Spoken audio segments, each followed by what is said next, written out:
Assalamualaikum warahmatullahi wabarakatuh. Kembali lagi di channel Kisah Warganet. Cerita kali ini masih kelanjutan dari cerita Terekan Kedung Janin. Tak usah lama-lama, kita ke ceritanya. Yang aku takutkan, anak dalam kandungan istrimu. Sebab hampir semua wanita yang tengah mengandung, bila bersentuhan dengan sosok Mbah Sulak, dipastikan kehilangan janinnya, ucap Mbah Sarji, membangkitkan rasa cemas kembali dalam diri Rahmat. Apa yang harus saya lakukan demi menyelamatkan istri dan calon anak dalam kandungannya, Mbah? Sahut Rahmat dengan penuh kekhawatiran. Bawa istrimu keluar dari rumah itu hari ini juga. Jangan kembali sebelum tali pusar mengering dan pancar papat istrimu pulang ke dalam rahim. Hanya itu satu-satunya cara supaya janin dalam kandungan istrimu lepas dari incaran Mbah Sulak. Andai istrimu tak banggel, mungkin Mbah Sulak masih terkubur dalam kubangan jasad mati yang terkurung. Tapi sekarang sudah terlambat, sambung Mbah Sarji menjelaskan. Apa tak ada cara lain, Mbah?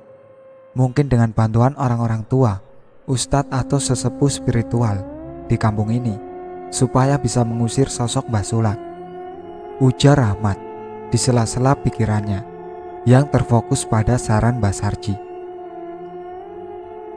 Iblis tak akan bisa musnah, Mas. Siapapun yang bersekutu dengannya akan abadi dalam kesesatan.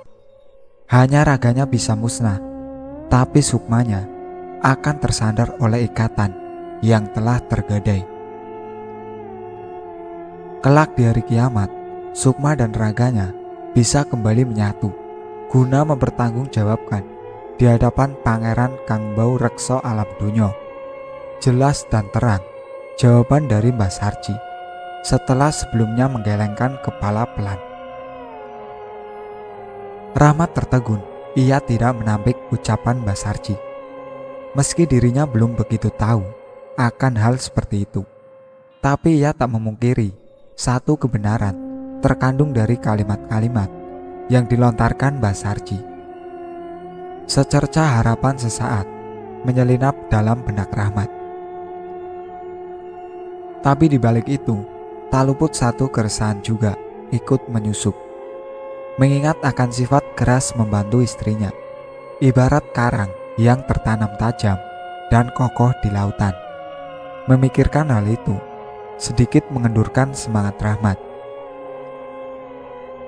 Seakan sudah tahu apa yang bakal terjadi bila dirinya bercerita serta mengajak Warni untuk meninggalkan rumah yang sudah dibeli dari hasil jeripaya mereka berdua. Apalagi dengan satu alasan selama ini amat diingkari istrinya, bakal semakin menyulitkan dirinya guna bisa mengikuti saran dari Mbah Sarji. Hari itu, Rahmat memutuskan untuk tak bekerja. Setelah meneruskan obrolan sebentar, ia pun pamit kepada Mbah Sarji, memacu kembali kuda besinya menuju ke rumah orang tuanya dan beberapa keluarga dekat serta orang tua Warni, dengan harapan bisa menemukan solusi untuk mengatasi masalahnya.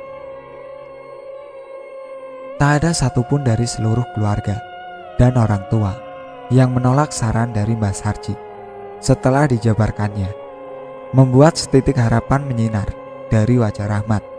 Namun, harapan itu seketika memudar saat waktu menginjak sore, dirinya sampai di rumah. Lagi-lagi, semua upaya serta rencana yang telah mendapat restu seluruh keluarga terbentur dan mendapat penolakan keras dari Warni. Untuk apa pindah? Di sana maupun di sini sama, Mas. Juga Warni tak setuju setelah mendengar semua penjelasan dan ajakan Rahmat. Iya, Dek, tapi ini demi kebaikan kita semua. Aku ingin calon anak kita sehat, lahir dengan selamat, timpal Rahmat berusaha meyakinkan. Loh, Kenapa dengan calon anak kita? Dia sehat, Mas. Bahkan aku jauh lebih baik sekarang setelah diurut dan minum ramuan dari Mbak Sulak, bantah Warni dengan datar. Meski tak terkesan keras ucapan Warni, namun sanggup membuat Rahmat terenyak. Wajahnya seketika menegang mendengar nama Mbak Sulak dan kalimat ramuan terucap dari bibir istrinya. Justru itu, Dek, aku mengajak kamu untuk sementara pindah. Dek, Mbak Sulak itu pemilik pertama rumah ini, dan dia sudah meninggal puluhan tahun silam, terkubur tanpa terurus di belakang rumah. Sedikit bergetar suara Rahmat, berusaha menjelaskan alasan intinya. Mas, kamu jangan ngaco. Dari mana kamu dapat cerita seperti itu? Tanya Warni sembari bangkit dari duduknya, seperti terkejut mendengar ucapan Rahmat. Mbak Sarji, beliau sudah menceritakan semuanya. Karena itu juga yang menjadi alasan kuatku mengajak kamu sementara pindah. Kamu tahu, kini Mbak Sulak sedang mengincar calon anak kita. Dingin jawaban Rahmat kali ini. Sulit bagiku, Mas, untuk percaya dengan semua cerita dari orang tua itu. Aku sudah terlanjur nyaman berada di dalam rumah hasil keringat kita berdua. Aku yakin kita akan baik-baik saja. Lagian, tinggal beberapa bulan lagi masa kelahiran anak kita. Jadi, kamu gak usah berpikir aneh-aneh mulai sekarang. Saut Warni yang kembali duduk di samping Rahmat. Tangannya perlahan mengelus bahu Rahmat, mencoba untuk menghibur suaminya yang terlihat kalut. Tapi Dek, ini beneran. Mas tadi juga mencari tahu dari beberapa teman dan warga kampung sini tentang siapa Mbak Sulak. Dan jawaban mereka sama, jika Mbak Sulak itu sudah meninggal. Bahkan meninggalnya itu dikubur hidup-hidup oleh warga yang kesal dengan perbuatannya. Mbak Sulak itu dulunya memang dukun pijat, tapi juga penganut ilmu hitam. Ungkap Rahmat kembali, masih berusaha untuk tak menyerah, meyakinkan Warni. Lebih baik nanti kita tanyakan langsung kebenaran cerita yang Mas dapat pada Mbak Sulak, biar jelas. Aku sih gak percaya, masa ada orang sudah meninggal kok masih bisa mijit. Nanti Mas, sebentar lagi Mbak Sulak datang, kita cari tahu kebenarannya, sahut Warni masih dengan ketidakkepercayaan. Akan lebih baik lagi jangan terima dan menemui dia lagi, Dek. Aku benar-benar khawatir. Aku tak mau terjadi apa-apa lagi denganmu dan calon anak kita, seperti waktu itu, ujar Rahmat sembari mendongakkan wajahnya, berharap Warni yang sudah menemani hidupnya beberapa tahun luluh dan mau mengikuti nasihatnya. Kita lihat dulu kebenarannya, Mas. Jangan-jangan ini cuma fitnah dari orang tua sok pintar itu, juga orang-orang yang tak suka dengan kita dan Mbak Sulak. Kita tunggu sebentar lagi supaya semuanya bisa jelas. Lagi-lagi sautan sengit Rahmat terima dari Warni sembari bangkit dan melangkah pergi. Rahmat hanya terdiam menatapi punggung istrinya sebelum menghilang di balik kain gorden penyekat pintu penghubung. Sirat kecemasan tampak begitu kuat menggurat pada wajahnya yang kuyup. Sesaat setelahnya, ketika waktu merayap semakin sore, Rahmat mulai merasakan hawa lain dan suasana tak seperti biasanya. Ada perasaan aneh bergelanjut menyusup menguat dalam batinnya, apalagi ketika matanya menyorot keluar, melihat keredupan alam yang mulai tersembul, bayangan-bayangan petang, seolah Rahmat terasa bagai satu tanda atau isyarat sebuah kesedihan. Lama sekali Rahmat termenung membisu di ruang tamu tanpa tahu harus berbuat apa, sampai tak menyadari bila suara panggilan lantunan adzan maghrib berkumandang lantang. guna menggugah para hamba-hamba untuk segera mendatangi rumah suci, menunaikan kewajiban sebagai makhluk tercipta, menyembah kepada yang menciptakannya secara berjamaah. Rahmat baru tersadar setelah suara saklar, lalu disusul gebyar nyala lampu di seluruh rumahnya. Meski dirinya tak mengetahui tangan siapa yang sudah menekan dan menghidupkannya. Seketika Rahmat bangkit dan melangkah menuju pintu. Ia semakin sadar jika waktu telah berganti malam. Melihat di luar, suasana sudah berubah gelap. Rahmat sempat tertegun sejenak, mencoba mengingat-ingat lamanya ia terduduk sendiri. Ia merasa seolah terhipnotis hingga tak bisa menghitung waktu. Padahal sore itu ia berkeinginan membawa Warni keluar, meski tak membawa pindah, namun sekedar mengalihkan dari kedatangan Mbah Sulak. Rahmat kembali menyandarkan punggungnya di kursi setelah menutup pintu rapat-rapat. Tapi tak lama, Rahmat kembali bangkit saat satu jeritan melengking mengejutkannya. Gugup dan setengah berlari, Rahmat menghampiri kamar, tempat di mana jeritan itu berasal. Sampai sepersekian detik, tepatnya ketika Rahmat sudah di ambang pintu, tubuhnya mendadak terasa kaku dan dingin. Sedikit tatapannya yang tertumpu ke atas ranjang. Mbah Sulak, lirik suara gumam tercekat Rahmat, menyaksikan sosok Mbah Sulak tengah terkekeh dan duduk di atas perut istrinya. Ingin Rahmat segera menghampiri setelah menolong Warni yang terlihat meringis, seperti menahan kesakitan teramat sangat. Tapi saat itu, kaki Rahmat seolah terpaku, berat, tak mampu ia gerakan sedikit pun. "Jangan, Mbah, sakit," rintih Warni dengan mata melotot, tertuju pada sosok Mbah Sulak. Namun suara Warni seolah satu rintih mengasihkan bagi Mbah Sulak. Ia terus saja tertawa ngikik sembari menghentak-hentakan tubuhnya di atas perut buncit Warni, membuat Rahmat yang melihat secara jelas panik dan ketakutan. "Mbah, tolong hentikan, jangan sakiti istri saya, Mbah. Lepaskan dia, Mbah," seru Rahmat di sela-sela kecemasan dan ketakutannya. Tapi lagi-lagi, seruan Rahmat tak dihiraukan sosok Mbah Sulak. Bahkan tidak sedikit pun Mbah Sulak menoleh.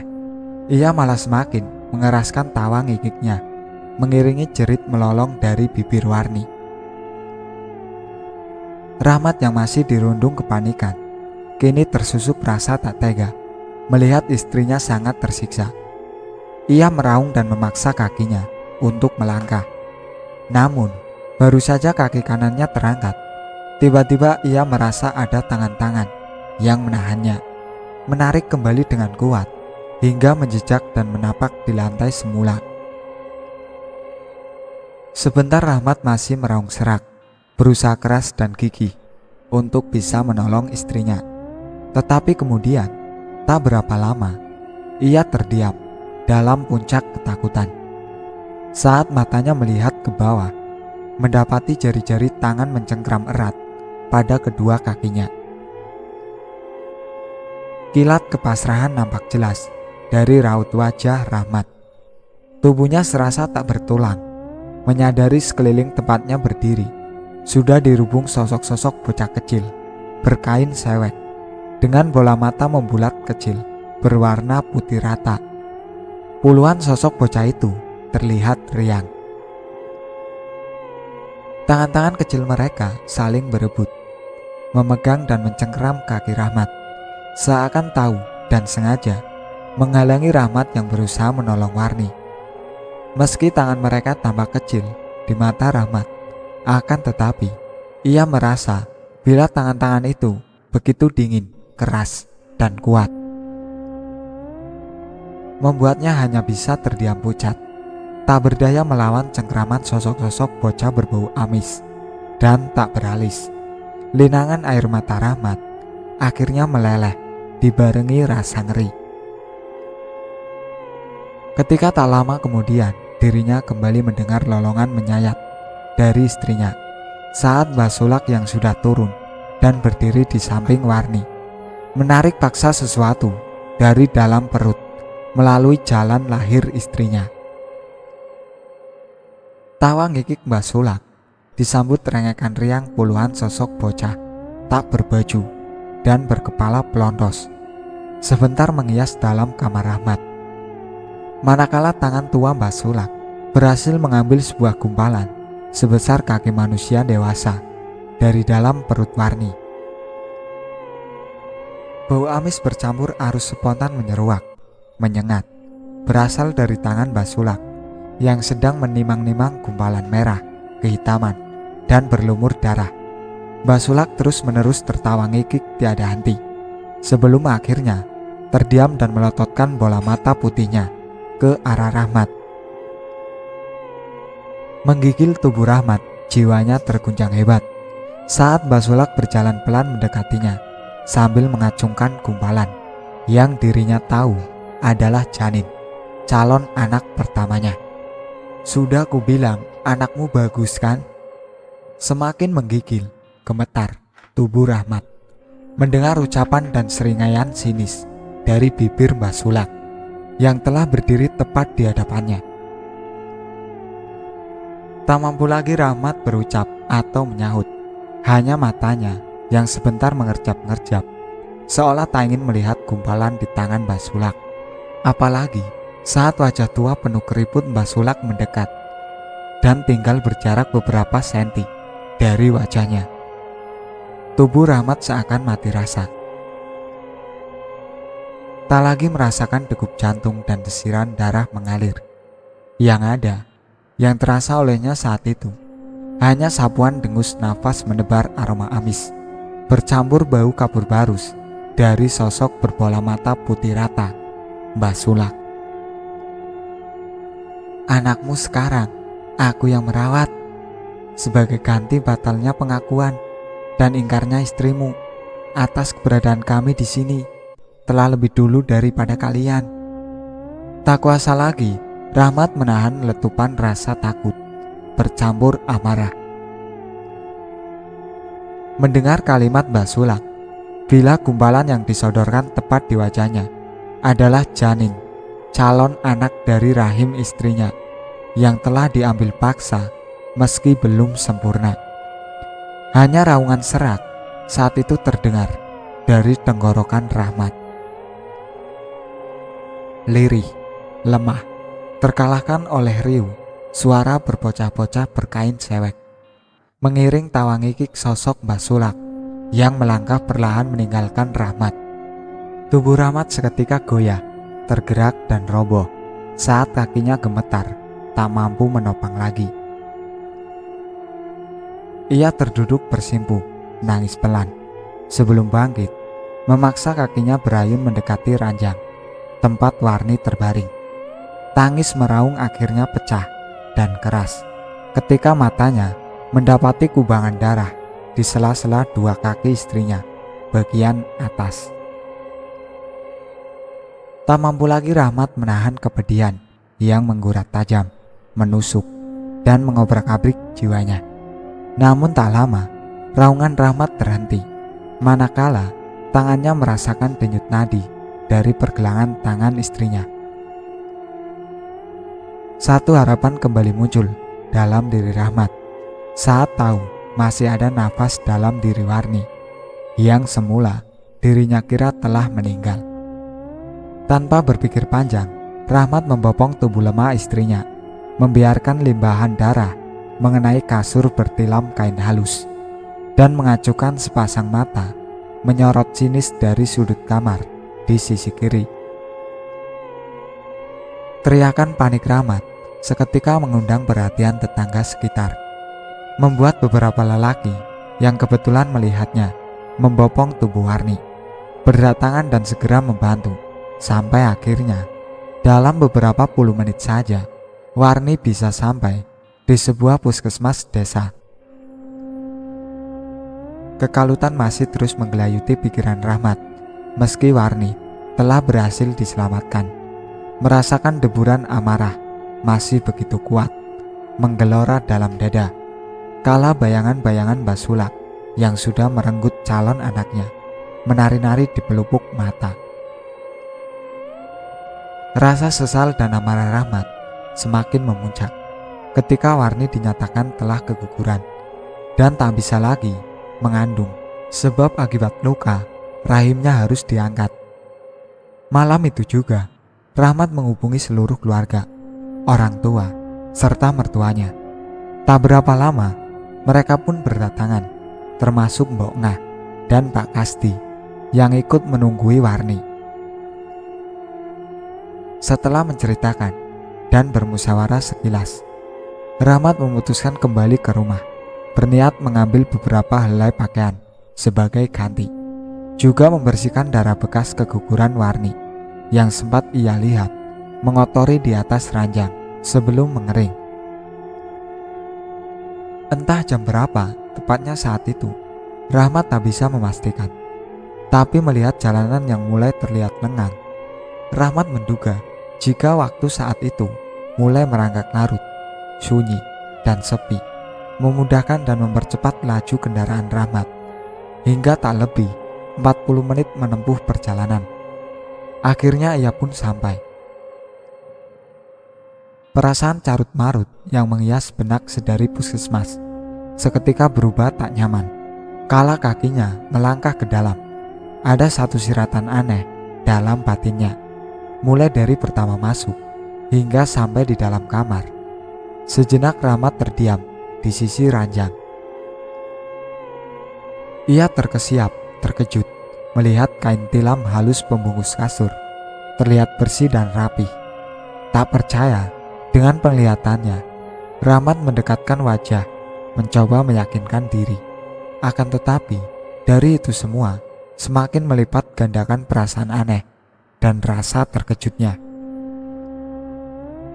Jelas bagi Rahmat saat meninggalkan kamar sewaktu membopong tubuh lemah Warni.